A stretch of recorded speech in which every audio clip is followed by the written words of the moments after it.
most anticipated movies of the summer 2023.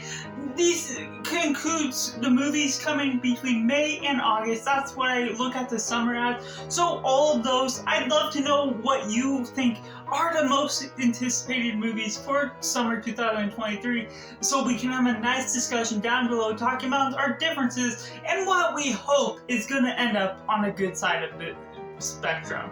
And coming in at number 10, we have Blue Beetle. Now this is a great one, having Xolo from Cobra Kai come into this role, and it looks like it's going to be a bit of a campy, fun 2000s style superhero movie, and the costume for Blue Beetle is already looking so amazing, and it may not be one of the best movies, but it does look like it has a lot of fun within the trailer alone, what we've seen from the humor involved and the action as well. And coming in at number 9, we have Asteroid City. Now, I haven't seen many of Wes Anderson's films, but this one looks quite interesting, quite weird in a good way, and it has a stat cast, and so just the environment alone is something that gets me a bit intrigued. And coming in at number 8, we have Harold and the Purple Crayon, not one I've seen on many people's anticipation list, but this one is a bit nostalgia from my childhood. I don't remember too much about it besides Harold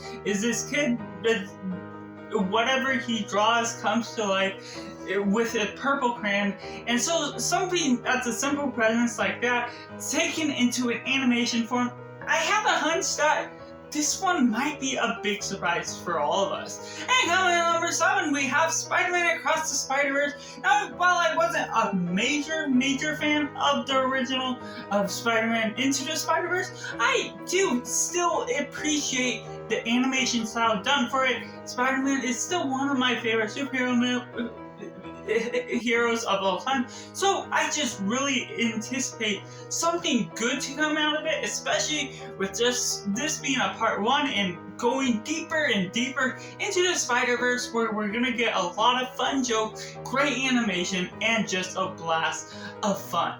And coming at number 6, we have The Boogeyman from Stephen King's adaptation. Now, I'm not always on board with every Stephen King book with what they're adapting into film, but this one, it looks at least a little bit more intriguing. I haven't read the book itself, or if it's a short story, but I do like the look of it into the movie itself, and what I'm gonna expect from this, I have no idea how surprising it's meant to be, if there's much twist out of it, but it's another Stephen King adaptation, and I'm on board. But before we get into my top 5, let me know down in the comments below, what are your most anticipated movies of 2023 for the summer? Man, a couple honorable mentions. We got Elemental, another Pixar film that always kind of delivers, and then we have The Flash, which I have my skepticism, but the trailer itself still does look a bit exciting, as well as Transformers Rise of the Beast, which I haven't seen any of the Transformers movies, so it will be exciting getting into them for the first time, but I did watch one of the trailers for Rise of the Beast, and it does look a bit promising and possibly up my alley. So coming in my top 5, we have Barbie. Now this one is going to be a great project from Greta Gerwig.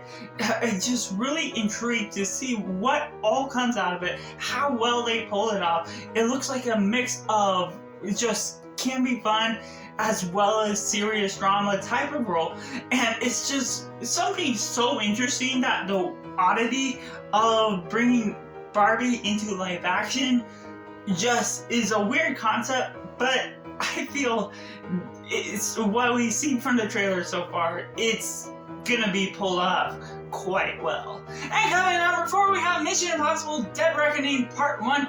Now, this Mission Impossible franchise has always been getting better and better as the entries come along, and I just really enjoy what Tom Cruise has to pull off, as is the second to last Mission Impossible film, and just what we've seen so far. I'm gonna be thrilled to see what all stunts he pulled off and how well this film performs with all of the action that ensues. And coming in at number 3, we have Oppenheimer. Now, I just enjoy Christopher Nolan's great work, always steering away from the CGI and doing all practical effects. So that's gonna be crazy to see what all comes out of this particular film. And I do enjoy the war drama genre in general, so this is gonna be, while it steers away from what I typically look into war films, this is still gonna have something that works well for me, has a great cast, and of course, it has Christopher Nolan in the director's chair. And coming in number 2, we have Indiana Jones and Dial of Destiny. Now, while I was quite skeptical about this, as there was getting more and more announcements just about this film coming out, I didn't think it was a necessary film. Harrison Ford coming back, and then James Mangold in the director's chair is an exciting idea with his great work on Logan, Identity, and some of his other works I didn't even get to see it. I just really enjoy his work and what he's gonna pull off with this one. And Indiana Jones is just a fun-loving character that brings such a fun adventure, and I feel James Mangold is really gonna pull something great out of his character as well. But that leaves at number 1, Guardians of the Galaxy Volume 3 in less than a week. I will get to see this, and I am thrilled to experience this great conclusion to this franchise. I feel it will be another grand conclusion and another great MCU film that we haven't gotten in a little while, that I just highly enjoyed the Guardians characters, and getting to see who may die off, what thrills James Gunn has as the director of this film is bringing to close off this Guardians, or most of the characters, or all of the characters. I don't know how they'll blend into the rest of the MCU going forward, but overall, that's just gonna be a thrilling ride and a great conclusion to the franchise. So that's just my most anticipated movies of summer 2023, and I'd love to know what you think are the most anticipated movies for your book. Let me know down in the comments below, and be sure to check out these videos on the end screen now.